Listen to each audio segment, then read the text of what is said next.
Earlier this week, the Happy spinoff for Fairy Tail reached its 80th chapter and ended.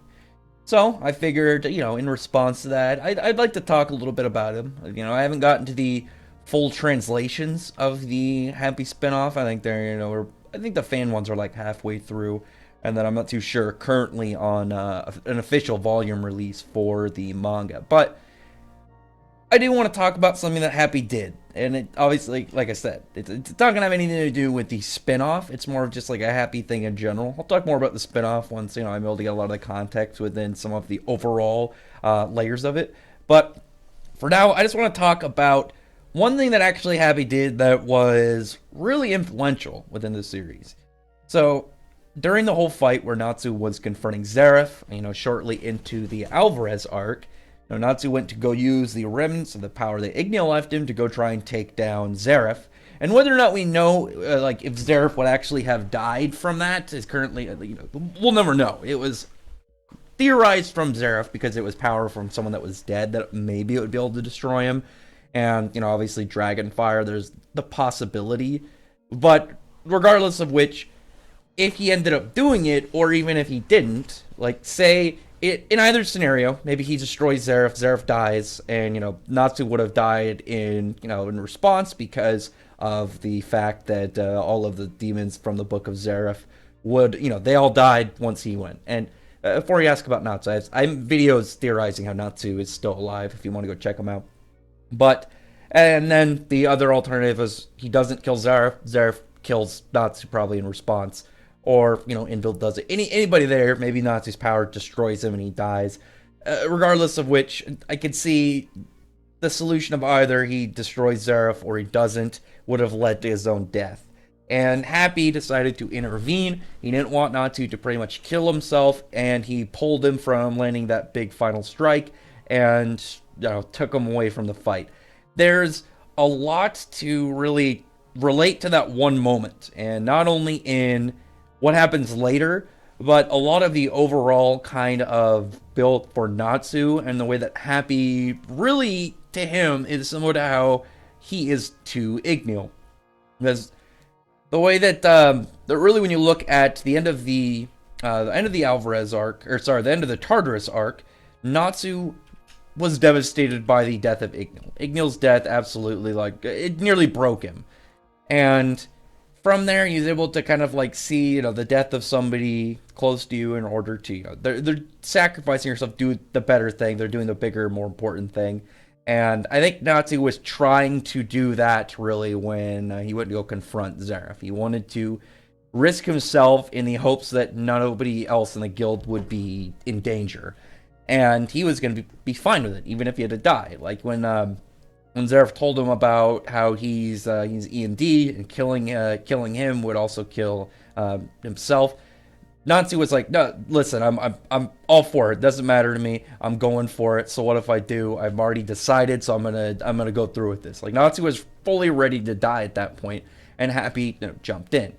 So there's words from Happy, when he's talking to him, and obviously he doesn't. He's like, I don't want you to die. I'm your friend, aren't you my friend? I gotta take you back to the guild alive. And I can really see, especially from the chapter after that, when you see Happy kind of putting his paws in the water. They're burnt from being too close to Natsu's Dragon King fire, and Natsu thinking back over what he did and what was going on. And I believe that this was kind of in reflection of how he felt when Igneel left him, because when Igneel died, Natsu was in a really bad spot, like I said, and Igneel is Natsu's adopted dad. We already know that, but he sees him as a father, and that's pretty much what Natsu is to Happy. We already know from back when his flashback, when he found the egg, that he and Lizana were kind of doing a father-mother thing with them, and acted as that kind of role for the longest time until they thought Lizana died, but Natsu obviously stayed, and Happy is his closest partner in combat and stuff.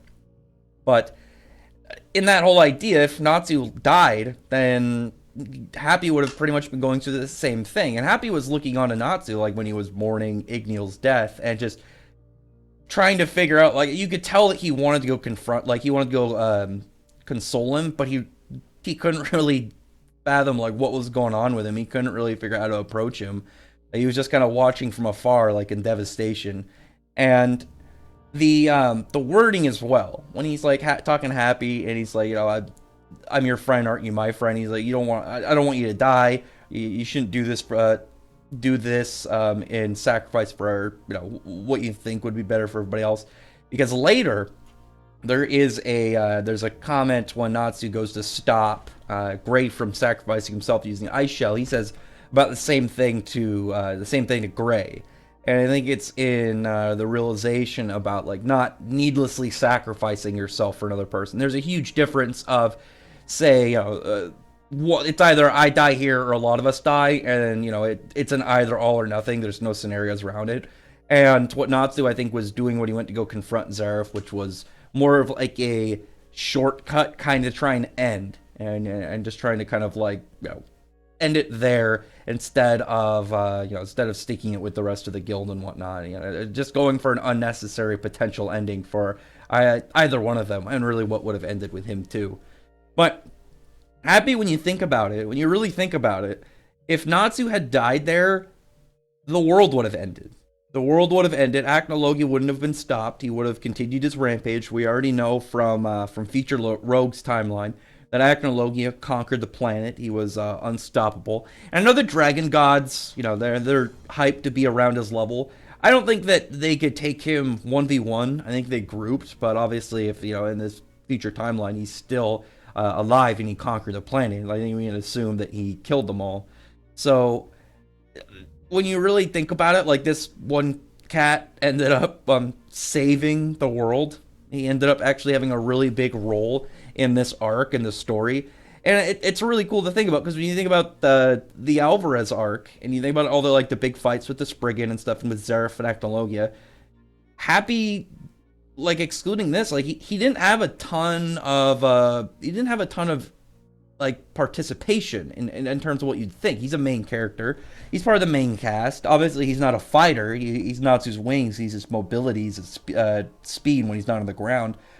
And you think that that's where it would kind of more center around. But when he has such a big it was in combat, but he was obviously the one fighting it. Really non-combat influence on the story. It just kind of puts a lot of weird importance onto him. It's just enjoyable to think about the fact that he got to have a large influence on what was going on near the end of the Alvarez arc, and a big thing about ending up the plot with Zeref and Acnologia. So I commend Happy for all his work. I always appreciate it. It's weird to think about, because there's a series called Buster Keel, and they have kind of a character that it's about in the same kind of little cute mascot role as Happy, but he ends up kind of having a much bigger role. And you think that Happy was going to get that, but I mean, he didn't have some huge reveal. He didn't end up with some special seed. I mean, even Carla's got her future sight, but I mean, Happy's just a really reliable guy. He always makes good decisions, most of the time. And his spinoff is good. If you haven't checked it out, go check it out. It's definitely pretty fun.